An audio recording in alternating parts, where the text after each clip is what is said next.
Hello and welcome back to Puppet Time Online. I'm your host, Erik Wright, and this is your chance to sit down with some of the puppetry community's finest and me to learn about what they know about. So I'm really excited to be here. I'm really excited that you're here joining me.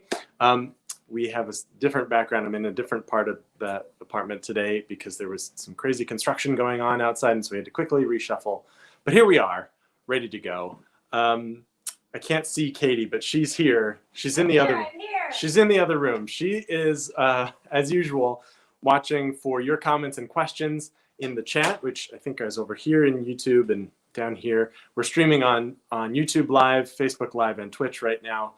So be sure to join in the chat. If you have questions for me or my guests, send them in, or just say hi to Katie because she's watching all of that. I'm really excited to have our guests on today. I've worked with them in the past on a show called The Fortune Teller, and they are incredible designers, musicians, puppeteers, directors, playwrights, and parents. I mean, they kind of do it all, and they have an incredible aesthetic, and I'm really excited to talk to the founders of Phantom Limb Puppetry Company, Jessica Grindstaff and Erik Sanko. Hi! Hello! Hi. How are you? Great. We're all right. How are Thank you? so much. I'm good. I'm good. I'm happy to see you. It's been a while. We thought we had to one up your bookshelf with our bookshelf. I feel like it's the same. It's just the same bookshelf continuing on. Yes. We're actually in the same room. Yeah. Yeah. Welcome to our library. Yes. Well, thank you. It's so nice to be here. The New York City Puppetry Library. Well, I want to jump right into it. The first thing that I like to ask people is how you got into puppetry. Well, I grew up in New York City, and when I was a kid, Bill Baird had a marionette theater on Barrow Street, and my mom would take me and my brother there for birthdays or whatever. There's a new show, and I was completely smitten as a little boy. And I started collecting Pelham puppets, which we get at HBO Schwartz. I still have all of them. Really? I do, yeah. That's cool. Freya has some of them, my daughter. And then I started making them too when I was 10. And then I stopped. And then when I was around 30, I started making them again for some reason. I've been a professional musician, and I sort of missed the intimacy of making something with my hands because I was on tour all the time. And I started bringing puppet parts with me on tour. My bandmates were very confused, but I pulled a little head out of my suitcase. That's awesome. And then I did it for 10 years in secret because, as I used to say, it was not very punk rock to tell your friends you made dolls. But of course, now I think it's totally punk rock. So I mean, it is also a little punk rock to pull little heads out of your bag, though, when it's you're true. on the road. Yeah. So I guess it works out. Yeah, it was all right. I'm very proud of it now. Yeah. And then when Jessie and I met, she was making dioramas, and she was having her first solo show at a gallery, and she was a little shy to have the show alone, so she invited me to have marionettes and music boxes, and that's the first time they went public. And that's cool. Yeah, that's cool. So your whole public puppetry persona has been as a team, really. Yeah. That's cool. That's really cool. Yeah, and I have no background and no prior interest in puppetry other than what the average person has. I just met this really cool rock musician who was secretly, I went to his apartment to make a student documentary. That was how we met. Oh, cool. And I walked into the apartment and there were marionettes hanging everywhere. And I just thought, like, what is going on with this guy? I'll bet many people watching have the same kind of story. It certainly changes the narrative of the documentary a little bit. Yes. Yeah. But then we sort of we fell into working together, and then my interest in puppetry deepened and grew, and so yeah, we've grown together. That's really cool. Well, so the thing that I like to follow up with now is, now that you're here, what keeps you in puppetry? We're in it for the money, obviously. Well, clearly. Come on. The fame and Yeah, the fame and the money. riches. Yeah, the glamour. Yeah, that makes sense. Checks out. Well, it seems that, as Jesse said, neither one of us has any background in theater at all. And my interest in puppetry was just primarily making them, not performing them. Mm-hmm. Why I found something so fascinating about the engineering aspect of them, as well as the aesthetic part. But we found that together, it's kind of suited our what we wanted to express. It was the best avenue for our expression. Mm-hmm. And we don't want to limit it to just being in a proscenium style theater. We're always coming up with either ideas of how to present puppets and present theater in general. Because as you should point out, that although Phantom Limb is people kind of pay attention to the puppetry aspect of it, it's primarily just a theater company that has dance, and video is a big component of our show, and the music, hopefully people pay attention to. Right. Yeah, I think I'm really interested in storytelling from in a kind of through metaphor, and so I've always had an interest in dance for that reason.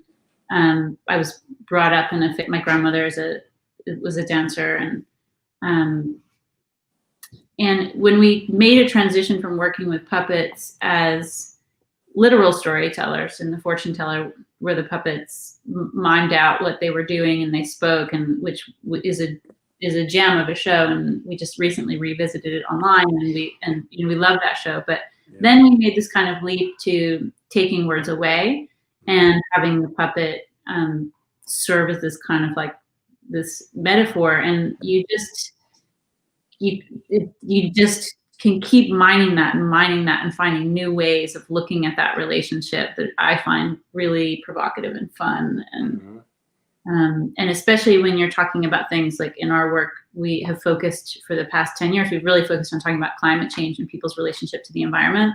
Right. And people are frankly, maybe now becoming like able to talk about it again, but people just don't really want to hear you talk about those things to them anymore. You read it all the time. So to be able to step around that and speak through metaphor and kind of poetic terms is, I think, best achieved with puppetry and object and movement. And so that's why I still like working with them. I think if we had remade the fortune teller over like a string puppet kind of show over and over again, I might have lost interest at a certain point. Mm-hmm. Not to say I think we also would like to revisit that form, but you know better than anybody how puppets can appeal to people on this directly emotional level, because they sort of bypass your intellect, and they just sort of are enchanted. Yeah. Or repulsed, depending on. Well, actually that kind of leads me into my next question, because I feel like a lot of times there's a lot of people that insist that puppets are creepy, and a lot of puppeteers spend a lot of time sort of demonstrating that that's not always the case. And I feel like your aesthetic leans into that a little bit and sort of embraces the other ways that people interact with puppets, and this kind of like playing with that unsettling nature in some ways with your aesthetic. And also, I wonder if you could talk a little bit about how your aesthetic developed and how you sort of lean into that idea. Well, it's true. They make people uncomfortable. And one of the first things we did, first explored in the fortune teller, in fact, was trying to get the puppets as close to the audience members as possible. Mm-hmm. You remember there was the parts of the set actually rode out into the audience, and if you're in the front row, suddenly you got a puppet about a foot away from you. Well, 2 feet, and it made 3 feet. Okay. Yeah. And 6 it made feet. People look uneasy, and we feel like by doing that, you kind of get them a little off kilter, and it makes them awakens them to what's happening, and they're not just sitting there entertainingly, there's something that keeps them on edge a little bit.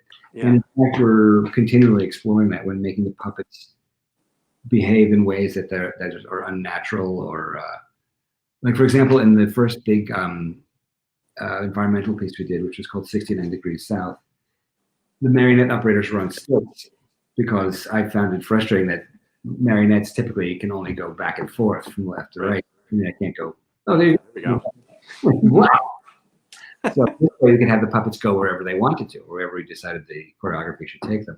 Yeah. And we spent a long time. These were all dancers. None of them were trained puppeteers. So we trained them how to operate the marionettes in the style that we would like to see them operated, which is that we want to convey that the puppet figure is supporting its own weight. It's very easy to make the puppet sort of walk like that with their legs out in front of them. But we really wanted them to give this sense of the gravity of the earth and of the trudging through the snow in Antarctica.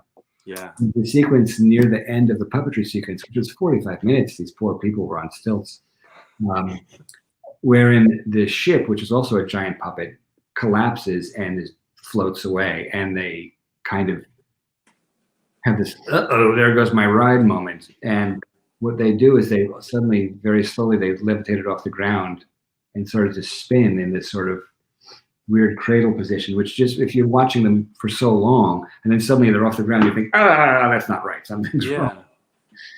Anyway, that's really cool. We're playing with the relationship between what's feasible and what's not feasible. Yeah.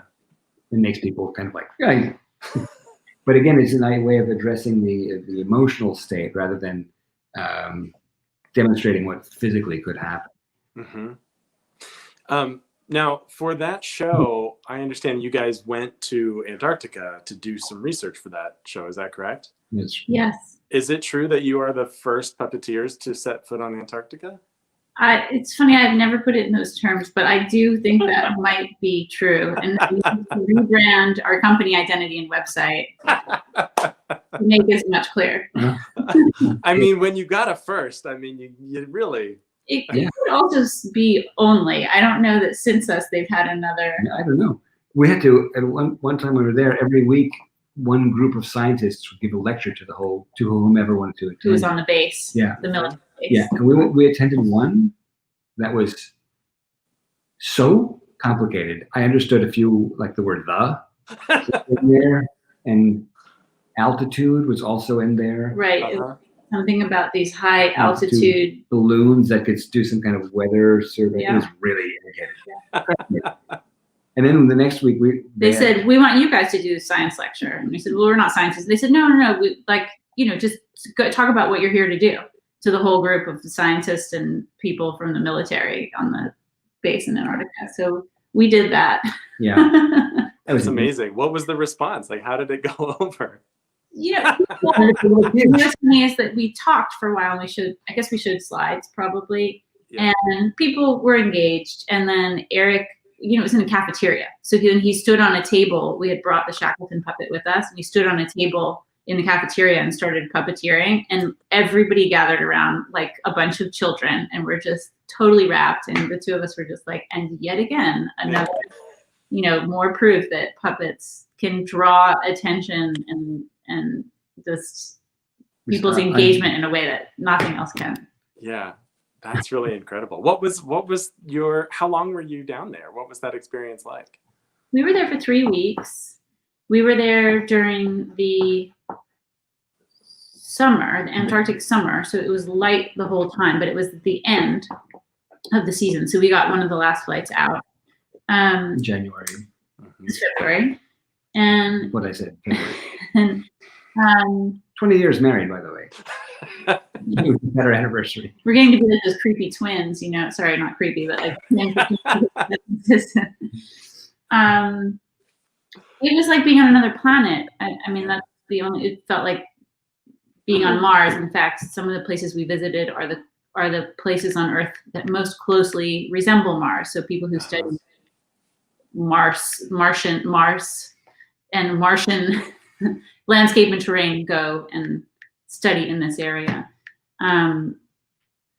It was humbling. It was disorienting. It was sometimes scary. The landscape there is such a palpable presence Mm-hmm.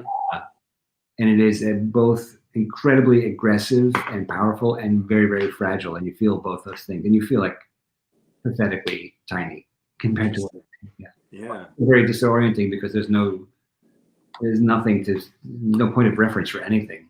So for example, where we stayed, in the base that we stayed, which is called McMurdo, was right next to the Ross Sea, and then which was frozen, and then on the other side of that was the interior of Antarctica. And from us, it looks like we live in Tribeca, so we're right on the Hudson River. It looks like you're looking at New Jersey, and in the distance are some hills. However, the river was 60 miles wide, and those hills were 9,000 feet tall. It's not a river. You can see there's a sea, yeah. So you have no sense of how big anything is. That's crazy. It's crazy. Yeah. Go ahead. Well, I was just saying we spent a lot of time, and we spent all of our time with scientists there, and then a couple of military personnel and people that just logistically did things on the base. But I think also that was where our kind of relationship and working with science and scientists and really focusing in on climate change became sort of set the stage for the next 10 years of our life. So it was a very impactful time. I don't know if it was you or it might have been Liam Hurley. It was someone. Did we go to Dartmouth with you? No, unfortunately. Okay, so I think we went to Dartmouth with Liam Hurley. When we were applying for the grant, he was like, "I'm sorry, you're applying for a grant to go to Antarctica for a puppet show? Yeah. What is wrong with you?" We got it. Someone thought it was a good idea. Yeah. That's awesome. Yeah. Had you done, like, you said that was really the beginning of your work that revolved around climate change. Had you done that kind of extensive research and background into productions prior to that? No. I mean, The Fortune Teller was our first play, and 69 Degrees South was our second. So we took a leap in so many ways. So Dear Madam. Oh, that's right. But that was just like a little blip on the radar. Yeah. I mean, it was more than that, but The Fortune Teller, was at the Here Art Center, which is a wonderful place. We just presented the piece with them on video. That 72 seats in Soho, and then and the set itself was, I think, 13 feet across, and the puppets were 18 inches, tall. And then going to the Brooklyn Academy of Music and a venue that was 900 seats, and a piece where the puppeteers and the puppets themselves were up to 10 feet tall because of the stilts, and the puppets were 4 feet tall. So it was a really big shift, and it was it was due to a producer that we met when we were working on The Fortune Teller named Tommy Kriegsman, who runs a company called Archetype, and he said, I can help you book a tour of The Fortune Teller, but what I'd really like to know is, like, what do you want to do next? Like, you're starting a company, so who do you want to become? And that was such a generous question, and left us a lot of space to dream big, which we did, and then we have never really dialed back from that. Yeah. So The Fortune Teller, we did a lot of visual research because that's what that show required. Sure.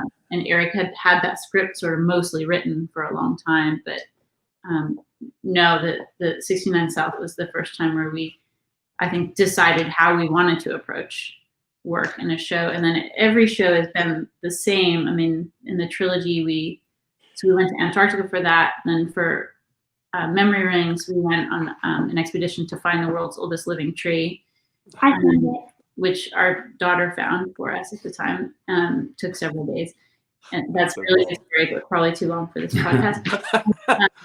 And then for the last piece, Falling Out, I was awarded a grant to go to Japan through the Asian Cultural Council for research. And I originally proposed going with my family, and the Asian Cultural Council was like, yeah, I don't know, you're going to be, you're proposing that you go to, like, the exclusion zone and radioactive areas, and I don't think it's going to be like a family time. I was like, yeah, you're right. So I went alone on that one. Right. But, yeah. That's amazing. Speaking of making projects in totally different venues, I'm curious about how you consider the venue in terms of content, and whether or not you feel different responsibilities in what you're making when you're planning a show that's going to be at bam and have, you know, thousands of people seeing it, where they're versus planning a show that's going to be, you know, a much smaller venue, or you know, at Here or something like that.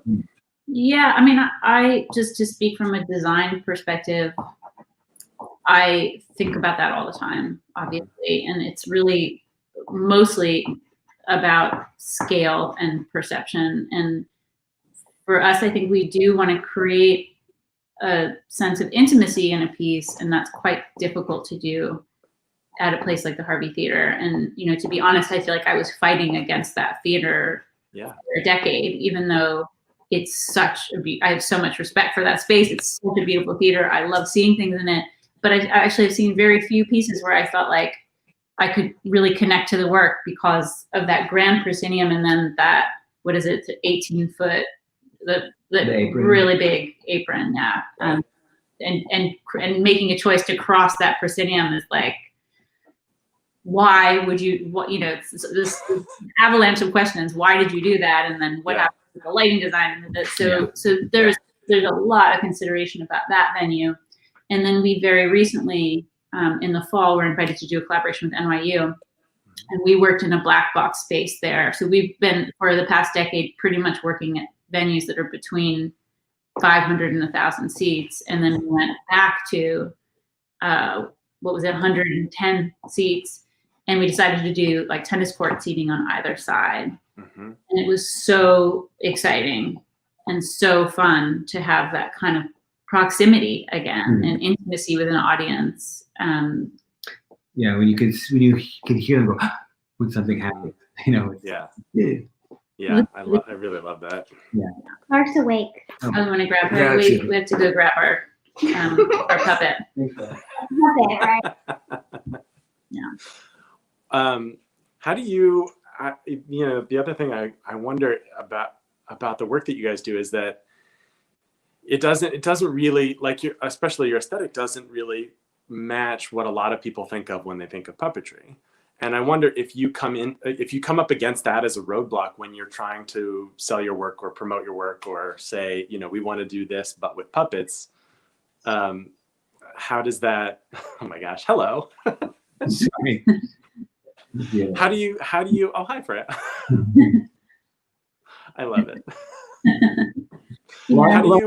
How do you sort of change, or I guess, how do you approach people's preconceived ideas about what puppetry is and what it should look like? I don't think we think about it. Oh, sorry about that. That's okay. That's my timer. We've got a for school my happening over writing here, finished. a nursery. My writing was just getting finished, so that's what happened. Okay, good. We don't really think about it too much. Yeah. Do we? No. I mean, I think that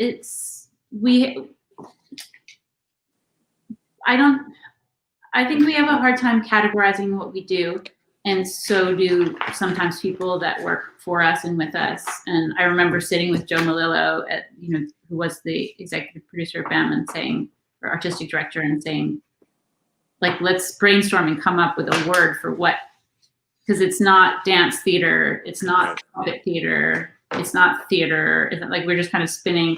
So, and any one of those things has a connotation to it that we don't really fill in. We're not a dance company. We're not a puppet company. We're definitely not straight up theater. Yeah. So we kind of just try to leave those words out of it and talk about what the content, and then we often have, I think, pretty strong trailers and kind of like collateral that goes along with the work, because it's so visually based, and we just let the work speak for itself. I think in the description it says something like, we try to innovate. So that's just like, okay, that's good. Right. Well, just saying, like, you're probably not going to see the same kind of puppetry twice per se, because we're always building on what we learned in the last piece. Sure. Or tailoring it according to what's required in the storytelling aspect of it. Sure. The last play we did with when Jesse went to Fukushima had 2 life-size puppets that were, I don't know what there's a name for how you operate them, because they kind of made it up according to what they needed to do. Sure. Well, that's really cool. I mean, we do definitely, when you meet people, just like at a party or something, and they say, "What do you do?" We definitely don't say, like, if we say, "Oh, we have a performing arts company, and we work with puppetry and with dance," and you can see this sort of like the wheels turning, and we would say, "But it's not for kids." I mean, Yeah. we do. You need to sit down and do your work. I love you. No, go do your work, sweetie. Not that we wouldn't do something for kids, and we are developing something for kids. But I was just going to ask, yeah. I mean, we have them everywhere. So. Well, sure. I mean, also, what I love talking to parents about too is how having kids changes how you feel about your work, or for puppeteers who do work for young audiences, if having kids changes how they think about the content of their work. Has becoming parents had an effect on the content of your shows, or what you want to do? Well, as Jesse said, we are developing this one kind of commercial, dare I say, puppet idea, and well, it's just because it's what we do, and we saw that there was a kind of a lack of puppetry stuff around. I mean, a lot of hand puppet things, and people. Sure. I mean, we're not that well versed in the children's world. I mean, because our daughter has been seeing our stuff since she was 0. Sure. And as was mentioned, she was 2 when she found the Methuselah tree. So yeah. She's been going with us everywhere. Amazing. Yeah.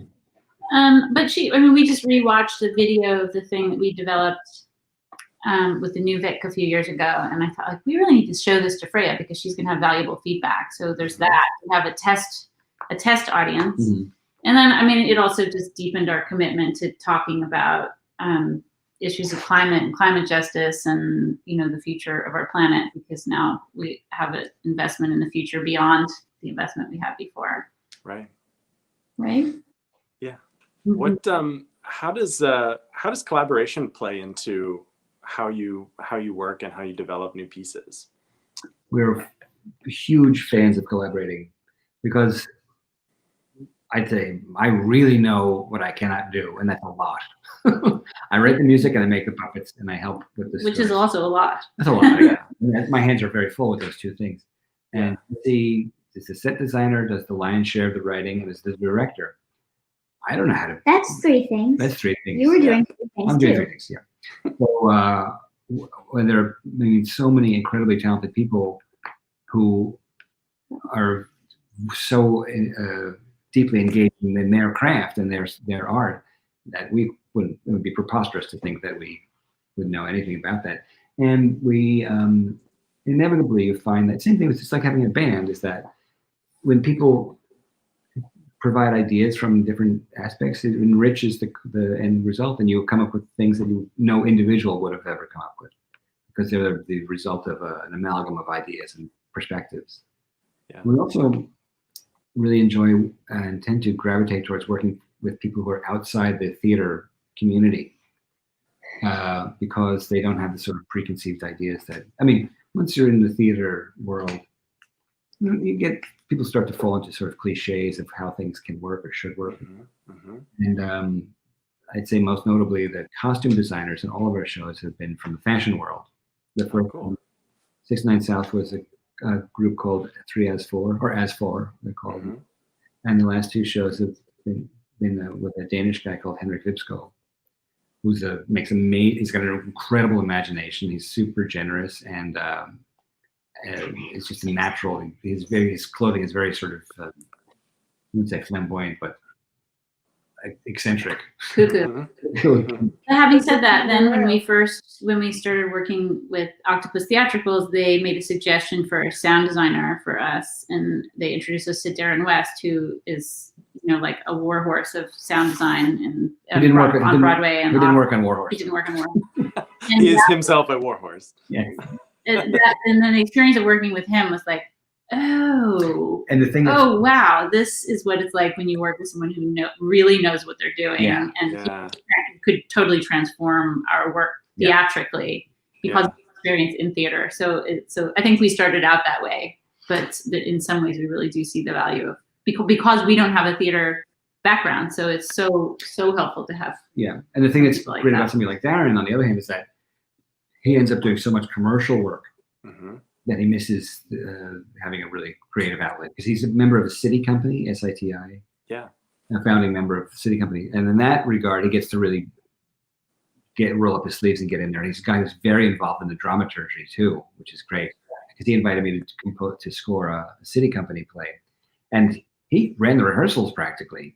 You know, and they were both very collective, but he was very vocal for a sound designer.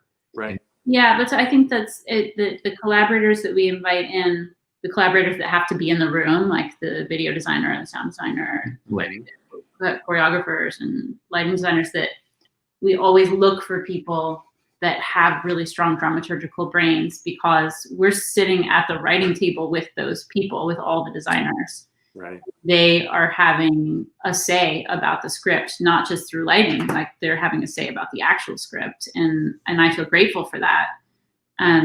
So if, you know, the people we bring in have to be able to sit at the table and want to do that. Yeah. And, you know, like, for example, the video designer, Keith Scratch, is genius person that we work with. I remember when we were making Memory Rings, at a certain point we were up at Mass Mocha, and I was feeling really good about things we're going, and he was like, you know, I kind of think that you need actually to reverse the entire show, and the whole back half has to go in the front and the whole front has to go in the back. And it was like such a headache nightmare of a statement. And coming from the video designer, and I'm the director, and blah, blah, blah. And I just had this sort of huffy moment, like, ah. And then the next moment was, you're absolutely right. You know, shit. And so we did it. So, but just to say, like, that our collaborators all have a really, also because a really big part in the because creation. we typically don't use words, because there's a reason for that too, which is that we feel that words kind of cement the intention in a way that doesn't leave it much flexibility. So by having having it be very painterly or very movement based, it leaves it a little bit more open to interpretation, so that the audience bring their own fantasy and history and background, and so that puts more emphasis on all of the elements involved to provide storytelling. Lighting alone can be a big narrative element. Narrative element, or hopefully the music is, you know, because there are moments where, like, for example, when we did 69 South, we didn't know how to write a script because it has no words. Right. I was just going to ask about that too. And Carol is jumping in here to ask also about how you go about creating a new work, and especially when you're making a piece that doesn't have any words. I've met a lot of different artists that have lots of different techniques for how they sort of track that and communicate that and sort of make a script without words. How do you go about that? Well, first I'll ask you to answer the script question, then Jesse will, and I can answer the next question. An electronic music score in the old days, in the 70s, my brother was an actual electronic music major, was written on graph paper. And what you would do is you use a different color to indicate a certain sound. And you kind of, you know, sometimes they would stagger and sometimes it'd be all at the same time. And each vertical line would represent an amount of time, a physical time. Okay. So it's more like a score than a script. So what we did was we were working at Mass Mocha, and we're sitting there just thinking, huh? And we had a big roll of paper. So we rolled up the paper, and there were tiles on the floor. We somehow figured out if we wanted the piece to be 72 minutes long or something. And we took out a tape measure and we made an equation for, like, every inch, or every 5 inches would be 1 minute of the show. And so we drew a straight line, and then we started to draw out this timeline, which we referred to as a score. And it was like 20 something feet long. So we needed really long spaces which fortunately we always had. Yeah. And then when we would invite collaborators in, we'd be like, okay, hang on. And we'd have this big thing, and we'd roll it out. And here's the script. We'd walk up and down it, and they'd be like, what's that big blank spot there? And be like, we don't know that part. Right. But the thing, if you have like 5 elements in the show, puppetry, the dance, the physical movement, the lighting, the music, and the video, we could decide what was happening when and see where things got thin, or if we wanted to emphasize one part of it, and then, you know, we had a shape at the end of it. And then then for memory rings, we did a similar thing, except we made concentric circles. So each story, with a bunch of different stories happening, each story was a circle, and then it was a matter of kind of how that. And eventually, we abandoned that and just started to think of it as like we talk now a lot about the work being like collage. So it's like additive and reductive of all these different elements. And then for Falling Out, that one ended up being so Japanese that we ended up here. It was like 9 white cards with a word on them. And we put them on a table and just arranged the cards. And that's how we moved the whole sequencing of the show around. I still have them. And we all just stand in front of these note cards that had like single words written on them. That's amazing. The scene. I feel like that's I love that story about the like 20-foot long roll of the show's score, because it feels like exactly meeting in between a set designer and a musician, where it's like we need a scale model of time instead of space, and we'll write it out as a score. Yeah, time and stuff happening. Yeah, exactly. I think that's amazing. Yeah, that was a fun breakthrough moment. Yeah. And it was around actually at that time when I remember saying to Jesse, we were just thinking about the Shackleton story, and I said, you know what? I remember when I was in college, I had a course that was dedicated to, had a big chunk of it was dedicated to reading The Wasteland, the T.S. Eliot poem. And I said, I remember there was one passage in there. What happened is we were having a fight. No. Remember? What? Well, because we just returned from Antarctica. Hey. And the two of us were sitting in this room, and all our collaborators were about to show up at Mass MoCA like 2 days later, and we were supposed to have a script done. And we just were like fighting, basically. Like, we have no idea how to express what we just went through. And so then Erik was like, wait, do you remember this passage? Yes. And it was a passage that actually has a psychological name, which is called the fifth man syndrome. And it's the third man. No, the three in the play, but the cycle. Okay. In this, it has to do with people who are under great stress, wherein they hallucinate there's another member of their party. And what happened in Shackleton's case was that at the very end of his effort to get help, it was himself and 2 other guys, and he let them nap. The 2 other guys, they got up and they all looked around to see they were all there. They all thought there was another member of their party, and strangely, they all 3 wrote memoirs afterwards and referenced this. And there was only then that they all knew that they had the same experience. But in the T.S. Eliot poem, in The Wasteland, it's a passage that begins, "Who is the third who walks always beside you?" And we read the poem, and we were just devastated because I hadn't read it since I was in college. And it's so beautiful and so eclectic. And we did some research and learned about the poetry movement that Eliot was a real pioneer of. I said, this piece feels like our work. I mean, not to be presumptuous, but the way in which it's constructed. So then we Googled, this is just showing our lack of education.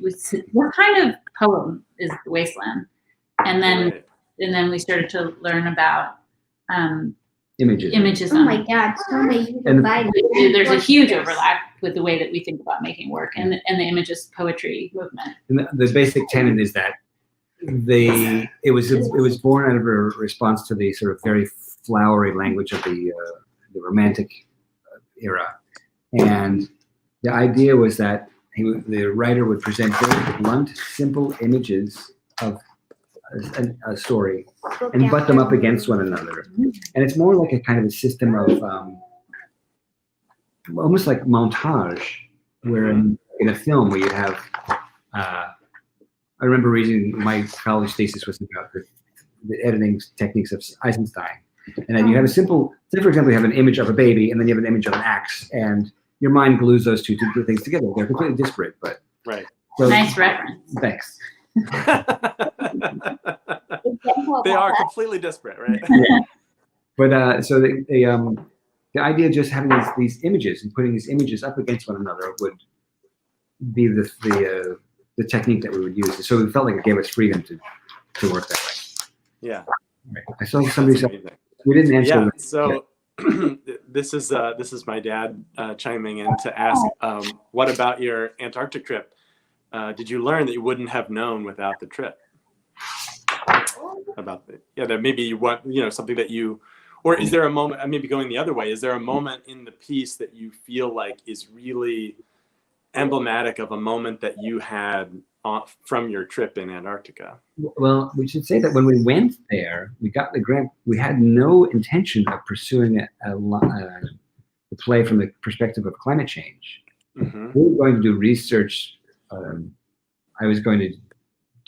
went did field recordings for the score, and Jesse was documenting the light and landscape for the set designs. It was only through our collaborations with scientists there, because every time we'd have to go on a trip or something, we'd go with the accompanying scientists.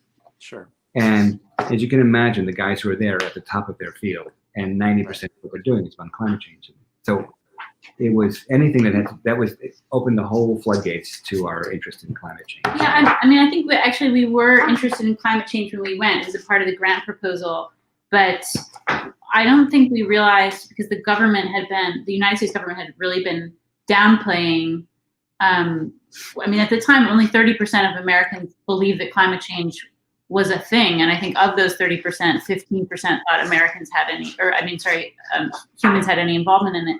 So when we went down there, we realized that every scientist that we met, almost all of their work was related to climate change. So the penguin scientist was, looking at migration patterns and how they were changing because of climate science. So it's like the same conversation over and over. And I think we realized actually, and it's all National Science Foundation funded, and I think we realized actually the scale of the problem in a way that we hadn't before. There was that. Another thing I would say is understanding Shackleton a little more deeply, in that we had the opportunity to visit one of Shackleton's huts, and then Sir Edmund Scott's huts, and just seeing how how the huts were laid. They're in the middle of the tundra in Antarctica, or on the coastline, but in this, at the ends of the earth. Robert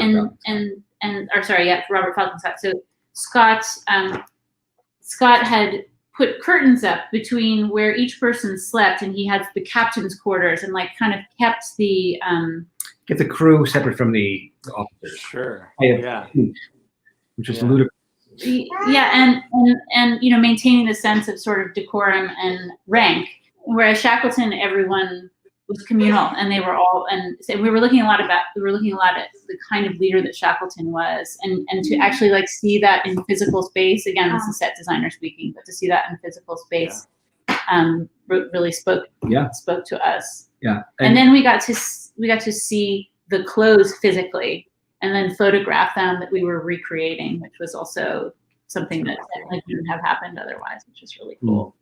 Because Antarctica is the world's largest desert, which many people don't know.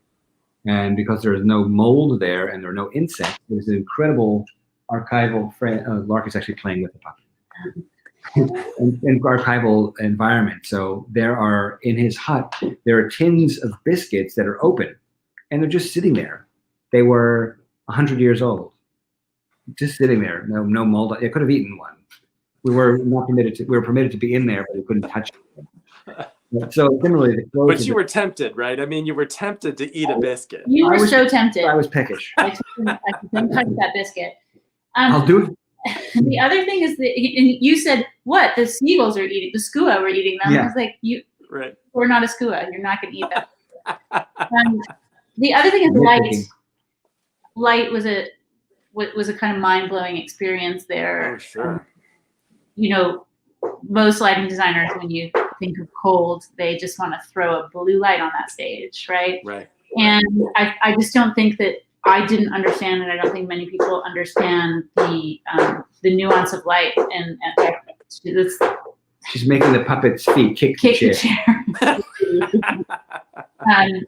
Darky, you're kidding. But just this crazy gradation of light, the range of light. So I spent a lot of time just doing that, palette studies, to come back and show the people we were working with. It was so incredible. Because it's maybe a narrower bandwidth, but within that bandwidth of light and color, it's a lot of nuances of pinks and purples, and it's very rich. Once you have to kind of pull back your expectation, your eyes get more sensitive to it. Yeah. Anyway, That's really cool.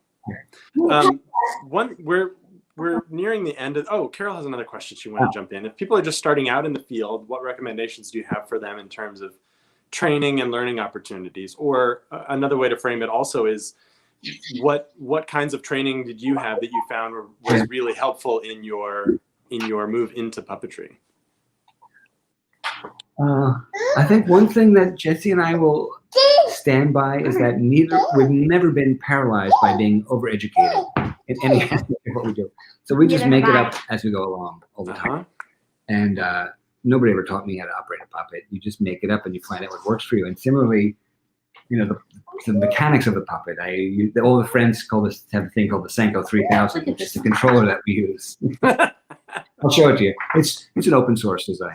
To be fair, you are someone who's really good at doing that and who's comfortable doing that. And I think that the question is, not everyone is wanting to make are make it up as they go along. I think, and I think the thing that jumps out to me about how you work. I mean, the thing that you mentioned about being upfront about the things that you don't know how to do, I think can't be overstated. Like, that's such a huge, part of being able to collaborate and being able to just communicate that being open to help, which I think is incredible. Yeah. I think also what I notice about how you guys work is just the amount that you take into your practice, and that you're always doing research and always looking for new things or evaluating what you're seeing and sort of developing your taste is, if you don't, is what you'll rely on when you don't have maybe the technical training. If you do something and you need to be able to look at it and say, is that any good? You have to be able to have a developed sense of oh, this is what I like, or this is what I like to see. And I feel like you guys are always doing that and always really, just taking in so much information and art and culture and just all of that, which I think is really cool. Oh, thank you so much. Yeah. And Erik does, in terms of marionettes, which he does sort of specialize in, he does occasionally do marionette building classes. And sometimes Phantom Loom has been known to do some classes with puppetry and storytelling, and kind of how we begin to find movement and story with different kinds of puppets. So we do that. We haven't been trained, so we can't recommend other. Follow your instincts. Sure. Just do what thrills you.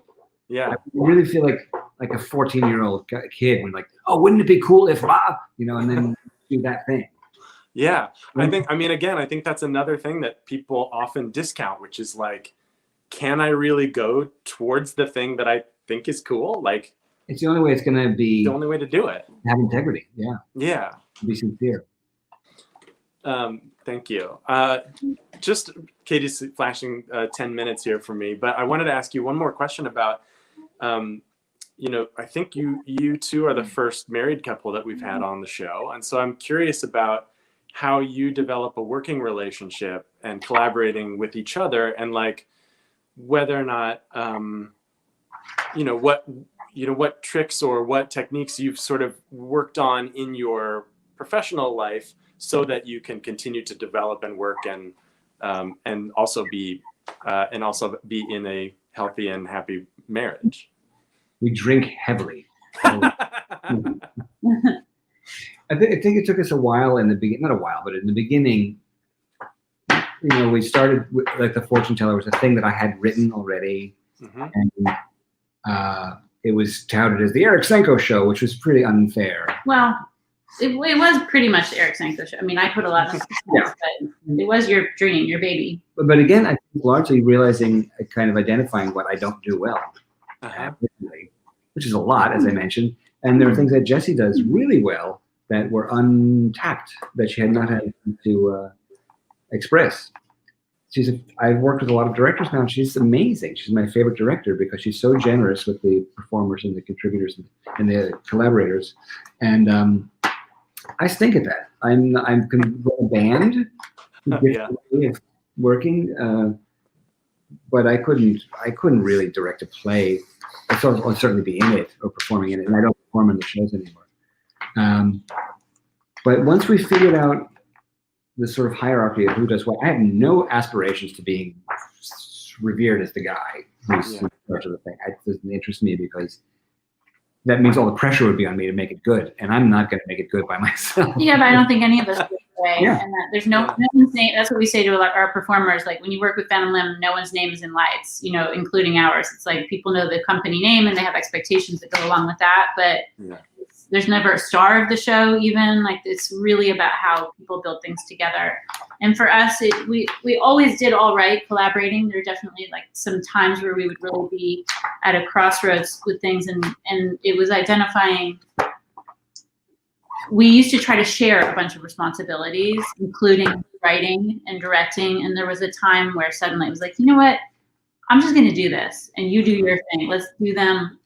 Like really, let's just make a clean line. And not to say that we don't go home at night and talk like crazy about the overall direction of the show, and I'm stuck in this part, and how can you help me? But when we're in the room, I'm the director, and Erik is in charge of either the puppets or the music that day. You know, he's really has his hands full, as he said. So making that separation unlocked, like suddenly we were both really happy and doing really well with the piece. It was reflected in the work as well. And I'm much more comfortable being alone and making the stuff and then presenting it and then happily modifying it according to what works and what doesn't work. For example, another thing I'd say is the willingness to be flexible or not precious about any of your contributions, which you can't be.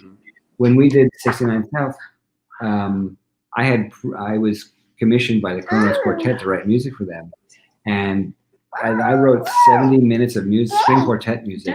And then another guy we worked with, a director named Tony Tacconi from Berkeley Rep, said, "Why don't you switch this thing?" And I suddenly was like, that meant all the music, which was written with these leitmotifs that evolved. Yeah. So, in other words, you'd hear this cue and it'd make you think about the character of Shackleton or something like that. It was meaningful. And I started editing it and chopping it up and screwing with it. And I'm like, you can't just, sorry, Kronos guys. Sometimes it's verbatim, sometimes it's like you can't recognize it. I mean, you know, yeah, you just got to make it work. There you go. And we also have another kind of thing that we say in our company all the time, which is that we say that, I think other people say there are no bad ideas. We don't say that. We really want people's bad ideas, and there aren't any bad ideas. Like it's a joke because people, as we're sitting around collaborating, they always say like, I have a really bad idea, and we're like, okay, give it to me. But that sort of spirit is what we bring. Like the idea that I'm telling to Erik is actually, I know, a super crappy idea, but he is going to find something. He's going to find what's inside of it, because I know that there's obviously something. That's why it's there, and he's helped me transform it into something beautiful. So it goes back to what we're talking about at collaboration, that we know that the things that we're doing are going to be infinitely better through partnership with other people. And so you have to practice that. It is a practice. That's cool. Well, I think that's a beautiful place to leave it. I really, really respect and admire the work that you guys do, and I'm really happy to talk to you today. It's been a minute since I've seen you, and it's so nice to chat with you for a little while. and to meet your family too. My gosh, it's crazy. Thanks, Erik. Thank you. Well, so thank you so much for being on the show, and hopefully we'll talk soon. Sounds good. All right. All right. Bye. Thanks. Bye. Well, we've come to the end of another show. Thank you so much for being here. Just a shout out to go check out Erik and Jesse's work at Phantom Limb Company. We're streaming on YouTube Live and Facebook, so please like and subscribe, and you'll get an alert to when we are doing another show. You can catch Puppet Time Online every Wednesday at 2 p.m. It's right in the middle of the week. And you can catch us on Instagram Live, or on Instagram where we started this show at the Puppet Kitchen. Also, we have a merch store, so if you want to take home some sweet, sweet Puppet Kitchen swag, you should check it out. I think we have really cool water bottles and bags, anyway, and stickers. And I guess that's it for the show. Katie, thank you so much for running the show from the other room. There was so much there's so much noise going on in our courtyard today. So flexibility is key, as we learned from Erik and Jesse. And with that, I guess I will just remind you that you don't have to do everything to do something. And I'll see you next time.